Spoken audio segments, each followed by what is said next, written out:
بلغ العلا بكماله كشف الدجى بجماله حسنت جميع خصاله صلوا عليه وآله دعا إلى الله فالمستمسكون به مستمسكون بحبل غير منفصم بلغ العلا كشف الدجى بجماله حسنت جميع خصاله صلوا عليه وآله أما بعد ঐতিহ্যধন্য বাইতুল শরফ জামে মসজিদে আগত হাজারাতে মুসল্লিয়ানি কেরাম, পরিচালনা কমিটির সম্মানিত সদস্যবৃন্দ, যুবক ভাইয়েরা, কচিকাঁচা স্নেহাস্পদ সোনামণিরা, সর্বস্তরের মুসল্লিয়ান হাজিরিন, আসসালামু আলাইকুম ওয়া রাহমাতুল্লাহি ওয়া বারাকাতুহু। আল্লাহ রাব্বুল আলামিনের দরবারে অসংখ্য অগণিত শুকরিয়া আদায় করি, যিনি আমাদেরকে পৃথিবীর শ্রেষ্ঠতম ঘর মসজিদে আসার তৌফিক দান করলেন, দ্বীনি আলোচনা শ্রবণ করার তৌফিক দান করলেন। আমরা সকলে একবার দিল খুলে মন খুলে প্রাণ উজাড় করে বলি আলহামদুলিল্লাহ।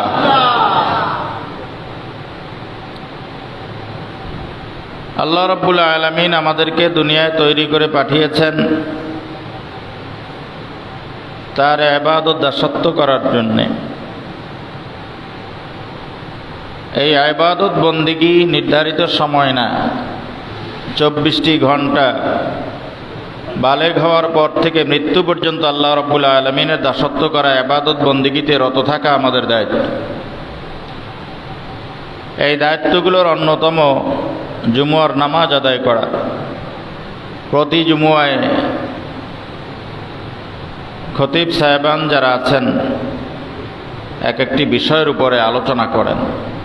নিয়ম হলো বিষয়গুলো শ্রবণ করে তদনুযায়ী আমলে জিন্দেগি গঠন করা।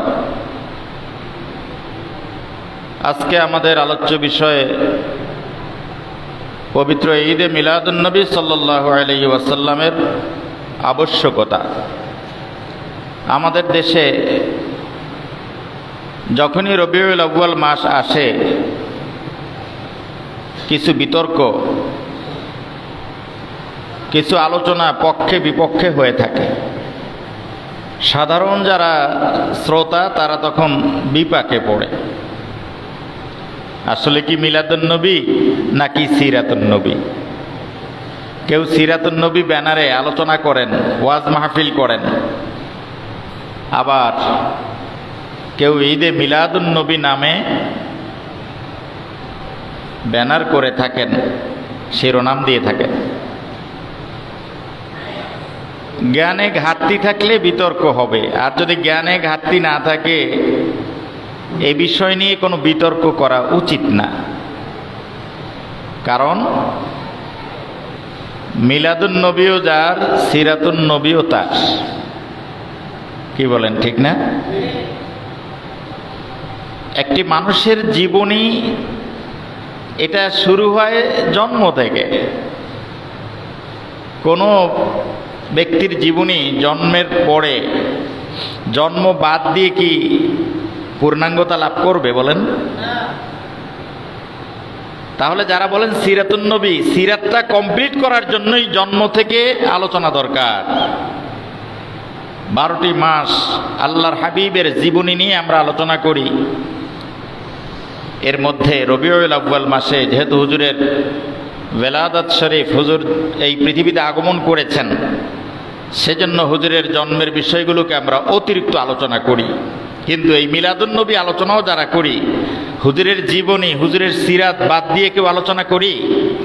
তো সিরাতুন্নবীকে যেমনভাবে আমরা অবজ্ঞা করার সুযোগ নেই, ঠিক মিলাদুন নবীকেও বাদ দেওয়ার কোনো সুযোগ নেই। মিলাদের আলোচনা, হুজুরের জন্মের আলোচনা, জন্মের মুআজিজা, এগুলো যখন আমরা আলোচনা করি, স্মরণ করি, আমাদের ঈমান চাঙ্গা হয়। আল্লাহর হাবিবের মুআজিজাগুলো শোনার পরে মোমেন হৃদয়ে শান্তি প্রশান্তি আসে। কারণ আল্লাহর হাবিবের জন্মকে কেন্দ্র করে এমন সুন্দর আলোচনা আছে, এমন মুআজিজা ঘটেছে যা পৃথিবীতে আর কোনো মহামানবের ক্ষেত্রে ঘটে নাই। জোরে বলেন সুবহানাল্লাহ। এই জন্য আল্লাহ রাব্বুল আলামিন বলেছেন, ওয়া কুল্লান নাকুসসু আলাইকা মিন আম্বাইর রুসুলি মা নুসাব্বিতু বিহি ফুআদাক। আল্লাহ রাব্বুল আলামিন তার বন্ধুকে লক্ষ্য করে বলেছেন, হে নবী মুহাম্মদ সাল্লাল্লাহু আলাইহি ওয়াসাল্লাম, অন্যান্য যে ৩১৩ জন রসুল, ১,২৪,০০০ পয়গম্বর নবী, তাদের জীবনীর কিছু অংশ আমি আপনাকে জানিয়ে দিয়েছি কোরআনুল কারীমের মাধ্যমে, যাতে ওই নবী এবং রাসূলদের জীবনী আপনি জানলে পরে আপনার হৃদয়ে প্রশান্তি আসতে পারে। কি বলুন, নবী মুসা কালিমুল্লাহ, ইব্রাহিম খলিলুল্লাহ, নূহ নাজিউল্লাহ, ওনাদের আলোচনা কোরআনুল কারীমে আছে। এটি কেন? ওনাদের শরীয়ত তো আমাদের পালনীয় নয়, আমাদের পালনীয় হলো আমাদের নবীর শরীয়ত। কিন্তু ওই আলোচনাগুলো কেন? ওই আলোচনাগুলো আমি আপনার সামনে উপস্থাপন করছি যাতে করে তাদের জীবনী থেকে শিক্ষা গ্রহণ করে আপনার হৃদয়ে শান্তি আসতে পারে, আপনার ঈমান চাঙ্গা হতে পারে। জোরে বলুন না সুবহানাল্লাহ। ওই নবীদের মর্যাদা বেশি না আমাদের নবীর মর্যাদা বেশি? আমি আপনাদের কাছে কয়েকটা প্রশ্ন করব, কারণ বিষয়টা নিয়ে যখনই রবিউল আউয়াল আসে এতটাই বিতর্ক হয়। লজ্জাজনকভাবে কিছু মানুষ এমন কথাগুলো বলে, তখন আমাদের আর চুপ থাকার কোনো সুযোগ নেই। আপনারা যেটা বুঝেন, নির্দ্বিধায় যেটা জানেন সেটাই বলবেন। আমি খতিব সাহেব হুজুর উত্তর না দিলে কেমন হয়, এভাবে কোনো উত্তর দেওয়া দরকার নাই। আপনারা বলেন অন্যান্য নবী রাসূলদের মর্যাদা বেশি না আমার নবীর মর্যাদা বেশি? তো অন্যান্য নবীদের জীবনীর মধ্যে আর অন্যান্য নবীদের জীবনী কোরআনুল কারীমের মধ্যে কি আসছে? নবী মুসা কালিমুল্লাহর জন্মের ঘটনা আছে না নেই? কি বলেন? আগুনের মধ্যে রাখা, জন্ম হবে না, জন্মের আগের থেকেই ফেরাউনের ষড়যন্ত্র, এগুলো আমরা জানি। তাহলে নবী মুসা কালিমুল্লাহর জন্মের ইতিহাস কোরআনুল কারীমের মধ্যে আছে। নবী ঈসা রুহুল্লাহর সম্পর্কে কোরআনুল কারীমে তার জন্মের ঘটনা আছে। হযরতে মরিয়ম আলাইহিস সালাতু ওয়াস সালাম, তার মা বলছিলেন ইন্নী ওয়াদাতুহা উনসা, যে আমি একটা মেয়ে প্রসব করেছি। প্রসব করা মানে জন্ম দেয়া। তাহলে বিবি মরিয়ম আলাইহিস সালাম তার জন্মের কথা সুস্পষ্ট কোরআনুল কারীমের মধ্যে আছে। ইসহাক আলাইহিস সালাতু ওয়াস সালাম সম্পর্কে কোরআনুল কারীমে আল্লাহ রাব্বুল আলামিন বলেছে অবাশশারনাহু বিগুলামিন হালিম।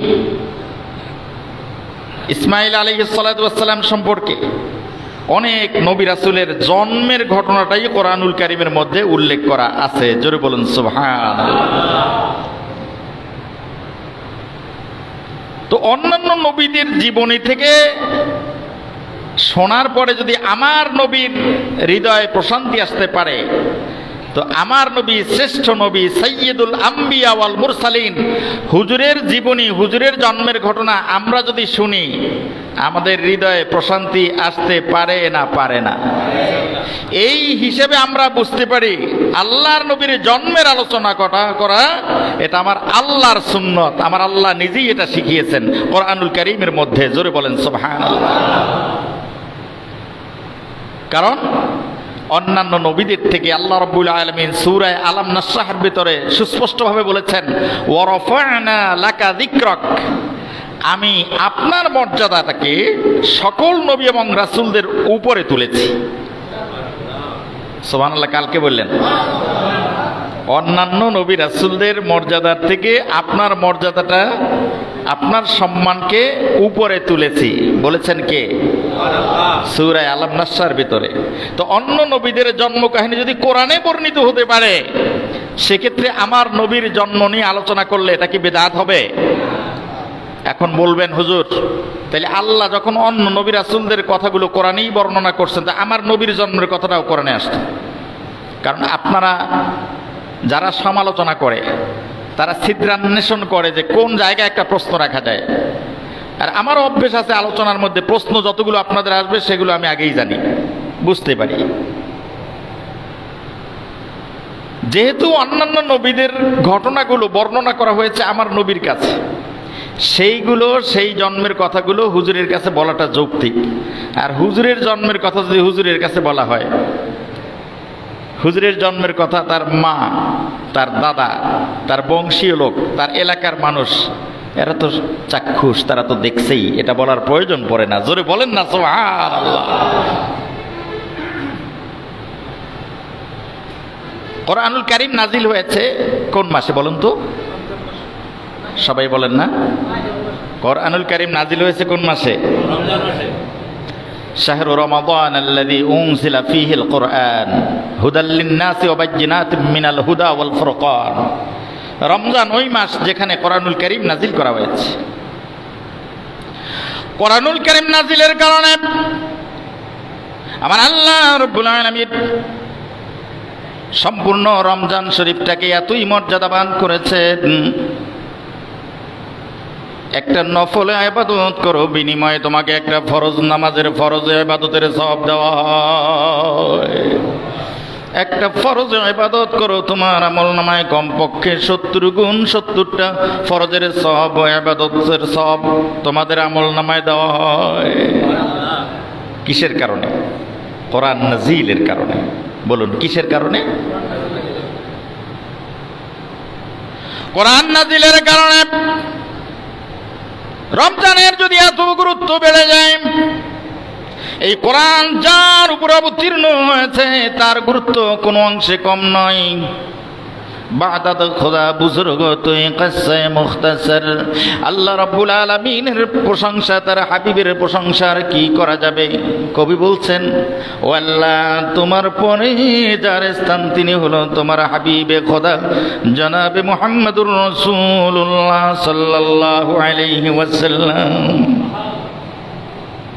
আমার আল্লাহর পরে মর্যাদায় কিন্তু আমার নবী, আপনার নবী। কোরআনের কারণে রমজানের মর্যাদা যখন বৃদ্ধি পায়, আমার নবীর আগমনের কারণে রবিউল আউয়াল মাসটা কি মর্যাদা পায় নাই? কারা কি বুঝবে এটা ব্যাপার না। আমরা যারা এই বাইতুল শরীফ মসজিদ এখানে নামাজ আদায় করি, বিষয়টা আমরা ক্লিয়ার করব এবং আমাকে যেন কেউ ভাগায় নিতে পারে না, আমাকে যেন কেউ মিলাদুন নবীকে বেদাত বলে আমার সামনে থেকে হেঁটে যেতে না পারে। আমার আল্লাহ রাব্বুল আলামিন কোরআনুল কারীমের সূরা ইউনূসের 58 নম্বর আয়াত উল্লেখ করেন, قل بفضل الله وبرحمته فبذلك فليفرحوا هو خير مما يجمعون। আল্লাহু আকবার। আমরা আল্লাহ রাব্বুল আলামিন বলছেন, বন্ধু আপনি জানায়া দেন পৃথিবীর মানুষদেরকে আমার পক্ষ থেকে যদি কোনো অনুগ্রহ পাও, রহমত পাও, তাহলে তোমরা খুশি হয়ে যাও। একটু জোরে বলা যায় না? খুশিকে আরবিতে ঈদ বলা হয়। বলুন খুশিতে আরবিতে কি বলা হয়? আদা ইয়াউদ। আউদা এর অর্থ হলো আসরুরুল আয়েদ, যেই খুশিটা বারবার ফিরে আসে এইটাকে বলা হয় ঈদ। যেমন আমরা ঈদ পালন করি বছরে দুটো, পারিভাষিক ঈদ প্রতি বছরই আসে। বলুন প্রতি বছরই যেই ঈদটা, যেই খুশিটা মানে বারবার ফিরে আসে এটাকে বলা হয় ঈদ। আমার নবী জন্মগ্রহণ একবার করেছেন, ঈদুল আজহা ঈদুল ফিতর ওয়াজিব হয়েছে একবার, পালন করি প্রতি বছর। আমার নবী পৃথিবীতে আসছে একবার, তার ঈদ উদযাপন আমরা প্রতি বছরেই করে থাকি। এখন বলবেন হুজুর তাহলে আমরা দুটো ঈদ কেন বলি? দুটো ঈদ বলি, ওই দুটো হলো পারিভাষিক ঈদ, যেখানে কিছু নিয়ম আছে, সেখানে নামাজ পড়া ওয়াজিব, মাঠে যেতে হবে, সকলে মিলে আদায় করতে হবে। আর এই ঈদের মধ্যে আল্লাহ রাব্বুল আলামিন নামাজ ওয়াজিব করেন নাই, তবে রোজাকে সুন্নত করেছেন। জোরে বলুন সুবহানাল্লাহ। হুজুরের কাছে প্রশ্ন করা হলো, মুসলিম শরীফের হাদিস, সুইলা আন সাওমি ইয়াউমিল ইসনাইন ফাকাল ফিহি বুলিতু ওয়া ফিহি উনজিলা আলাইয়া। আল্লাহর হাবিব সোমবার দিনে রোজা রাখতেন। হুজুরের কাছে প্রশ্ন করা হলো, হুজুর সোমবার দিনে আপনি কেন রোজা রাখেন? আল্লাহর হাবিব উত্তর দিলেন, সোমবার দিনে রোজা রাখার কারণ অনেকগুলো কারণ আছে। এই হাদিসে দুইটা কারণ বর্ণনা করা হয়েছে। এর প্রথম কারণটা হলো, সোমবার দিনে আমি নবী নিজেই জন্মগ্রহণ করেছি। আল্লাহর নবী নিজের জন্মদিবস পালন করলেন রোজার মাধ্যমে, ইবাদতের মাধ্যমে। আল্লাহর নবী নিজের জন্ম দিবস নিজেই পালন করে শিখিয়েছেন। রোজা যেমন একটা ইবাদত, ঈদের দিনে সূরা ফাতিহা পড়ব, ইখলাস পড়ব, কোরআন তেলাওয়াত করব, আমার নবীর প্রতি দরুদ পাঠাবো, নবীর প্রতি সালাম পাঠাবো, নবীর জীবনী আলোচনা করব, সেগুলো ইবাদত। জোরে বলেন সুবহানাল্লাহ। যারা বলে ইসলামী শরীয়তে দুইটা মাত্র ঈদ, এই দুটো ঈদের ঘোষণা আমার নবী দিয়েছেন, নির্ধারিত কাজের জন্য দুটো ঈদ। তবে আবিধানিক এবং শরীয়তে আরো কিছু ঈদের কথা আমার নবী ঘোষণা করেছেন। তিরমিজি শরীফের হাদিস, হযরত ইবনে আব্বাস রাদিয়াল্লাহু তাআলা আনহুমা বলেছেন, কোরআনুল কারীমের শেষ আয়াত, বিধান সম্বলিত শেষ আয়াত, আল ইয়াউমা আকমালতু লাকুম দীনাকুম ওয়া আতমামতু আলাইকুম নি'মাতি ওয়া রাদিতু লাকুমুল ইসলাম দীনান। এই আয়াতে কারিমা নাজিল হয়েছে, সেই দিনটা ছিল দুই ঈদের দিন। জোরে বলেন সুবহানাল্লাহ। সেই একদিনের মধ্যে দুটো ঈদ ছিল, একটা হলো জুমুয়ার ঈদ, আর একটা হলো আরাফা দিবসের ঈদ। তাহলে আল্লাহর নবীর ঘোষণা অনুযায়ী আরাফার দিনটা একটা ঈদের দিন, জুমুয়ার দিন একটা ঈদের দিন। জোরে বলুন সুবহানাল্লাহ। যেই জুমুয়া আমরা আজকে আদায় করতে এসেছি, বুখারী শরীফের হাদিসের ভেতরে এই জুমুয়ার মর্যাদা বর্ণনা করতে গিয়ে আল্লাহর নবী বলেছেন, হুয়া খায়রুম মিন ঈদিল আযহা ওয়া ঈদিল ফিতর। জুমুয়ার দিনের ঈদটা কিন্তু ঈদুল আযহা আর ঈদুল ফিতরের মতো ঈদের দিন মনে করো না। জুমুয়ার দিনের ঈদের দিনটা আল্লাহর নবী ঘোষণা দিয়েছেন ঈদুল আযহা আর ঈদুল ফিতরের থেকেও বড় ঈদ। জোরে বলেন সুবহানাল্লাহ। এটা বুখারী শরীফের হাদিস। এরা দুইটা ঈদের থেকে আর কোনো ঈদ খুঁজে পায় না। আল্লাহর নবী নিজে বলেছেন, জুমুয়ার দিন ঈদুল আযহা ঈদুল ফিতরের থেকে ভালো ঈদের দিন, বড় ঈদের দিন, বেশি সম্মানের ঈদের দিন। জোরে বলেন সুবহানাল্লাহ। তাইলে আমাদের শরীয়তে আমার নবীর ঘোষণা অনুযায়ী জুমুয়ার দিন ঈদের দিন। পারলে এই হাদিস চ্যালেঞ্জ করো। এরা হাদিস পড়ে, কিন্তু এই যে একবার একটা পক্ষে পড়ে গেছে।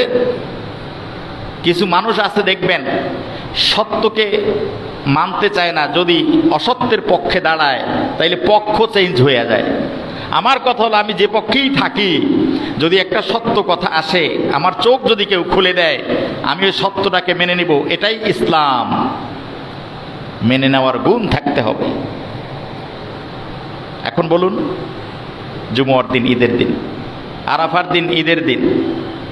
এই আরাফার দিবস বলেন, জুমুয়ার দিন বলেন, 52টি জুমুয়া আমরা আদায় করে থাকি।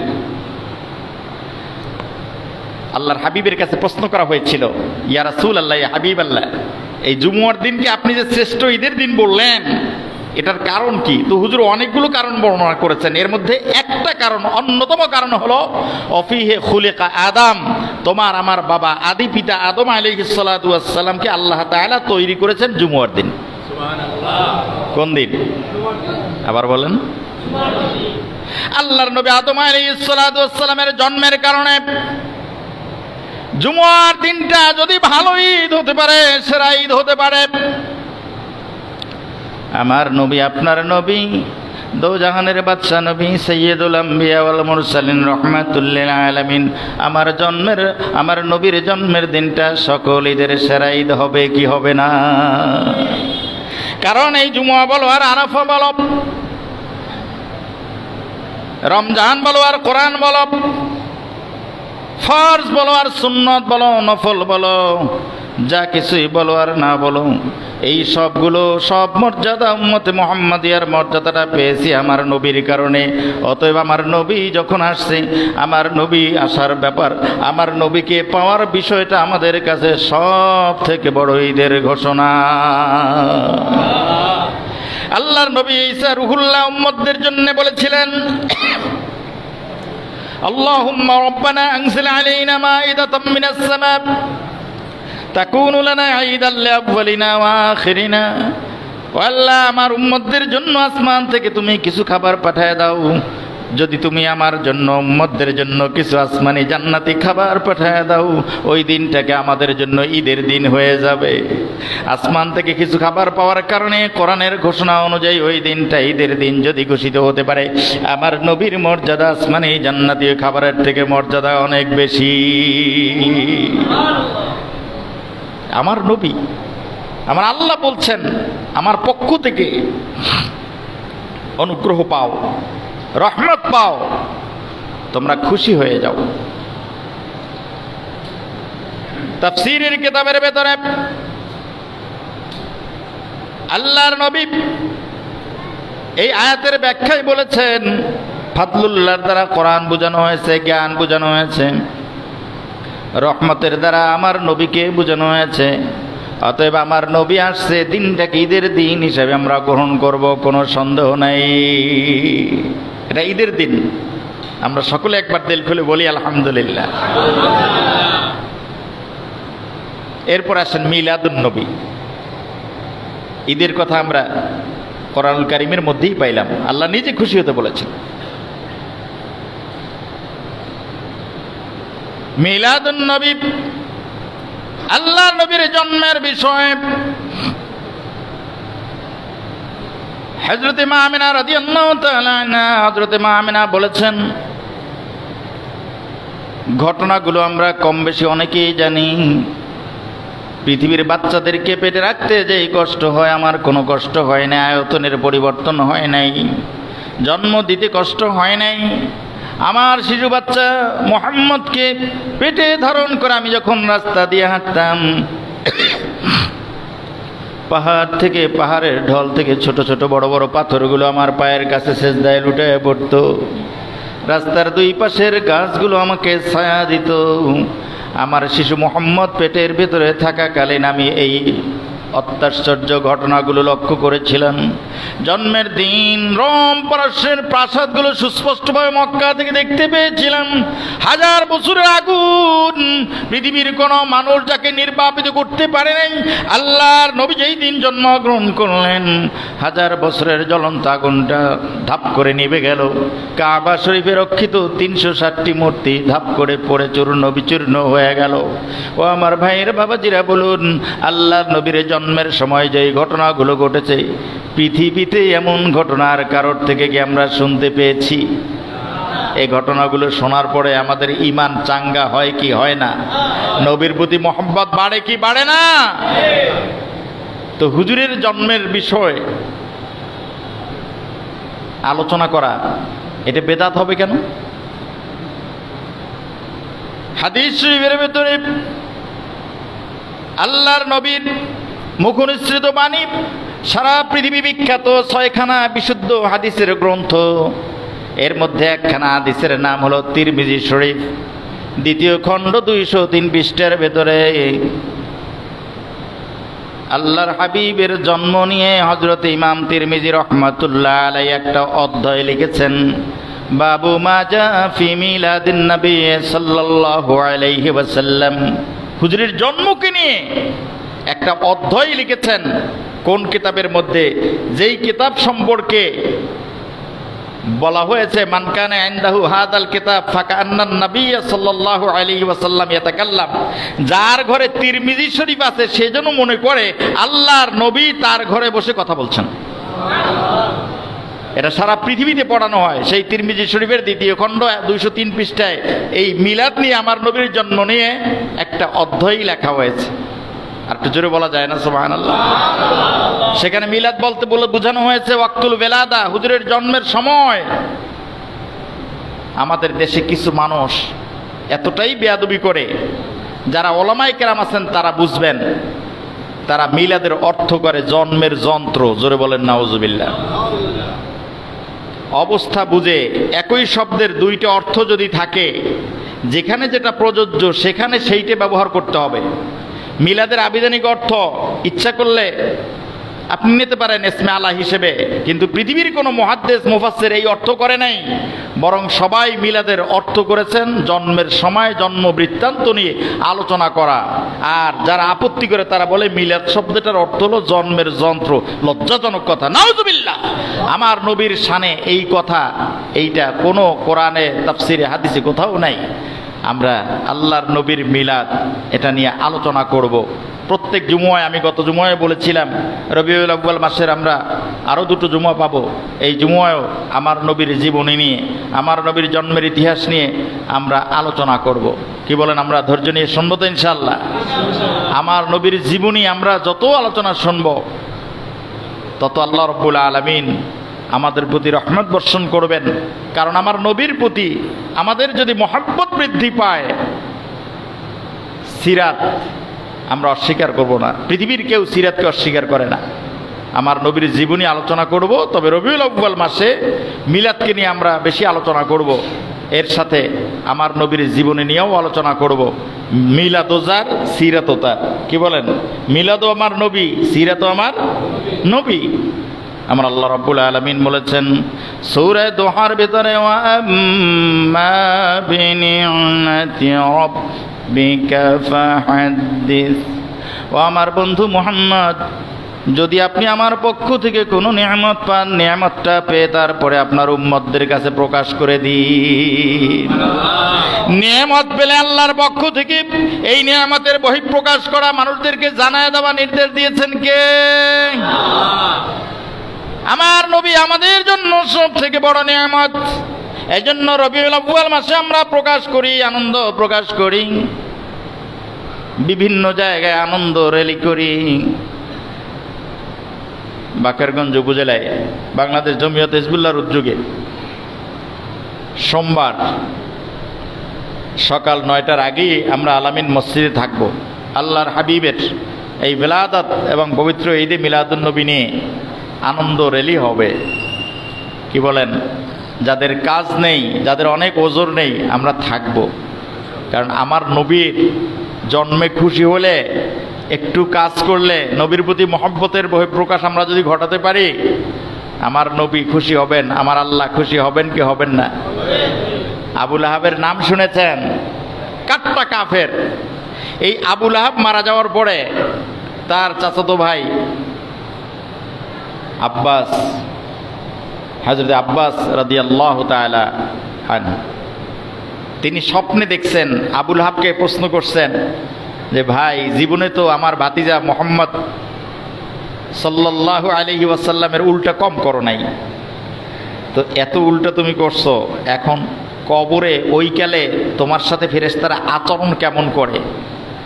আবু লাহাব উত্তর দিছে যে আমি সপ্তাহে 7 দিন অনেক কষ্টই পাই, 6 দিন অনেক কষ্ট পাই, কিন্তু সোমবারে আমার থেকে শাস্তিকে হালকা করা হয়। এবং এই হালকা করার কারণ হলো আমার দাসী সুয়াইবিয়া আমার কাছে এসে বলেছিল আপনার একটা ভাতিজা হয়েছে। সেই ভাতিজাটা হলো আল্লাহর নবী হযরত মুহাম্মদ রাসূলুল্লাহ সাল্লাল্লাহু আলাইহি ওয়াসাল্লাম। তখন তো আমি জানতাম না নবী, কিন্তু আমি না জেনেই বলেছি আমার ভাতিজা হয়েছে। সেই খুশিতে আমি দাসী সুয়াইবিয়াকে শাহাদা আঙ্গুলি দিয়ে বলেছে যাও তুমি আজাদ হয়ে গেলে। জোরে বলেন সুবহানাল্লাহ। এই যে আমার আঙ্গুল নাড়ানোটা আল্লাহ এত পছন্দ করেছেন যে সপ্তাহে প্রতি সোমবার যখন আসে জাহান্নামের ভেতরেও আমি এই আঙ্গুল যখন চুষনি দেই, চুষার ফলে আল্লাহ রাব্বুল আলামিন এর থেকে এমন জান্নাতি খাবার বের করে দেন, আমার সপ্তাহের ওই 6 দিনের আযাবও তখন হালকা মনে হয়। আর একটু জোরে বলা যায় না? কাট্টা কাফের আবুল আহাব আমার নবীর জন্মদিনে খুশি হলো, দাসীকে মুক্ত করে দিলাম। আমার আল্লাহর পক্ষ থেকে যদি নিয়ামত পেতে পারেন, আল্লাহর নবীর আগমনের দিনে আমরাও খুশি হই, আমার নবীর জন্য দরুদ সালাম পাঠায় দেব, আমার নবীর শানে নাত বলবো। আমার নবীর শানে যদি আমরা দরুদ পাঠায় দেই, সালাম পাঠায় দেই, আল্লাহর নবীর জীবনী আলোচনা করি, আমার আল্লাহও খুশি হয়ে যাবে। কি ভাইরা, যাদের একান্ত কাজ নাই, ইনশাআল্লাহ আমরা এই আনন্দ র্যালিতে থাকতে পারবো না? আল্লাহ তৌফিক দিন, বলুন আমিন। ওয়া আখিরু দাওয়ানা আনিল হামদুলিল্লাহি রাব্বিল আলামিন। আরেকটু বিষয় আমি আপনাদেরকে সতর্ক করি, আমরা কারোর সাথে কোনো ঝগড়া করব না। আমি তো মনে করি এই মিলাদুন নবী নিয়ে বেহুদাই কিছু মানুষ বিতর্ক করেন। সব কিছুর মূলে যেহেতু আমার নবী, সেক্ষেত্রে তার জন্মদিবস নিয়ে কত জন্মদিবস পালন হয়, কত বেদাত আমাদের দেশে চালু আছে। আল্লাহর নবীর সময়ে, আল্লাহর নবীর যুগে এরকম মসজিদ ছিল? কথা বলেন না কেন? খেজুর পাতা, খেজুর গাছের মসজিদ ছিল, এটা তো বেদাত। এই টাইলস তো বেদাত। মসজিদে ইমাম নিয়োগ হয়, মুয়াজ্জিন নিয়োগ হয় বিজ্ঞপ্তি দিয়ে, সেটা তো বেদাত। আমাদের মতো এরকম জামা কাপড় তো আল্লাহর নবী ওই সময় সেলাই করতে পারেন নাই, এগুলো তো বেদাত। এরকম টুপি পরতে পারেন নাই, এগুলো তো বেদাত। টিউবওয়েলের পানি খেতে পারেন না, এগুলো তো বেদাত। বেদাতের তো অভাব নাই আমাদের দেশে, কোনো বেদাতের খেতে আপত্তি নেই। আমার নবীর জন্মদিবস নিয়ে আমরা মিলাদুন নবী বলতে গেলে, মিলাদুন নবী পালন করতে গেলে, আনন্দ রলি করতে গেলে মাসলা মাসাইল বের হয়। ভালো করে জানুন, যদি আমাদের এই সিস্টেমটা, এই মিলাদকে আবার বলে ইয়া নবী সালামু আলাইকা, এটা বলা জায়েজ নাই। এটা আরবিতে তারা আবার বলে যে ইয়ার পরে মারেফা উল্লেখ করতে হয়। নবী যদিও নাকেরা, নবী যদিও মারেফা, নবী শব্দটা আপনারা বুঝবেন না, আরবিতে এটাকে বলে নাকেরা, মানে অনির্দিষ্ট শব্দ। বলছে কি যে এর পরে একটা ব্যাকরণগত তারা ভুল ধরে।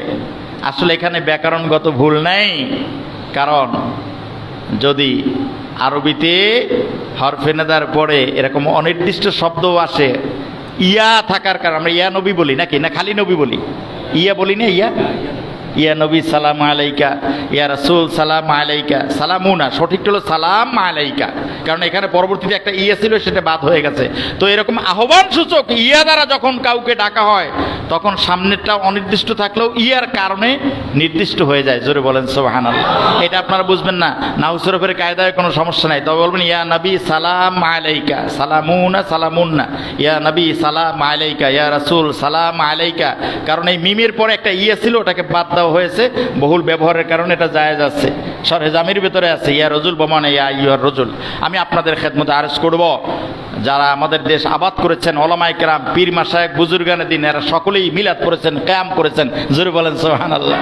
শাহ ওলিউল্লাহ মুহাদ্দিসে দেহলভী রাহমাতুল্লাহ আলাইহির আপনারা নাম শুনেছেন। এই বাংলাদেশ নয়, সারা পৃথিবীতে কওমিয়া মাদ্রাসা, আলিয়া মাদ্রাসা সকলের যিনি মুহাদ্দিস, যাকে বাদ দিলে তিনি সবাই উস্তাদ। সহজ কথা, তিনি এই ভারতীয় উপমহাদেশের শ্রেষ্ঠ আলেম, পৃথিবীর শ্রেষ্ঠ আলেম, তাকে অস্বীকার করতে পারবে না। যারা মিলাদ করে না, কিয়াম করে না, তাদেরকেও বলবেন যে শাহ ওলিউল্লাহ মুহাদ্দিস দেহলভী কি আপনি মানেন? বলবে হ্যাঁ মানি। তো উনি বলছেন, ওনার ফয়ুজুল হারামাইন কিতাবে লেখা আছে যে হুজুরের হাতে ওই মটর কলাই মুস্কি মুস্কি হাসতেছেন। একটু জোরে বলা যায় না সুবহানাল্লাহ? হাজী ইমদাদুল্লাহ মুহাজিরে মক্কি রহমাতুল্লাহ, আপনারা জানেন কাসিম নানুতুবি রহমাতুল্লাহ আলাইহির পীর। এই কওমি বড় বড় যত আলেম আছে সকলেরই পীর হাজী ইমদাদুল্লাহ মুহাজিরে মক্কি রহমাতুল্লাহ আলাইহি। উনি 7টা মাসআলা নিয়ে একটা বই লিখেছেন, তার 5ম পৃষ্ঠায় লিখেছেন মাশরাবে ফকির কা ইয়ে হায় মাহফিল মিলাদ শরীফ में शरीक होता हो बल्कि जरिया बरकत समझकर हर साल मुनाकिद करता हो और क़याम में लुत्फ़ लज्जत पाता हो। উনি হাজী ইমদাদুল্লাহ মুহাজিরে মক্কি রহমাতুল্লাহ আলাইহি বলেছেন, আমি আমার মত হলো এইটা, আমি মিলাদ মাহফিল যেখানে পাই সেখানে অংশগ্রহণ করি, বরং আল্লাহর নবীর মহব্বতে বা আল্লাহর নবীর জন্ম দিবসের এই বরকত নেওয়ার জন্য আমি প্রতি বছর মিলাদ মাহফিল কায়েম করি, এবং যখন হুজুরকে দাঁড়াইয়া সালাম দেয় আমিও দাঁড়াইয়া সালাম দেই, আর দাঁড়িয়ে সালাম দিতে গেলে আমি অন্তরে অত্যন্ত প্রশান্তি লাভ করি। আল্লাহ আমাদের বুঝার তৌফিক দান করুন। আসসালামু আলাইকুম ওয়া রাহমাতুল্লাহি ওয়া বারাকাতুহু।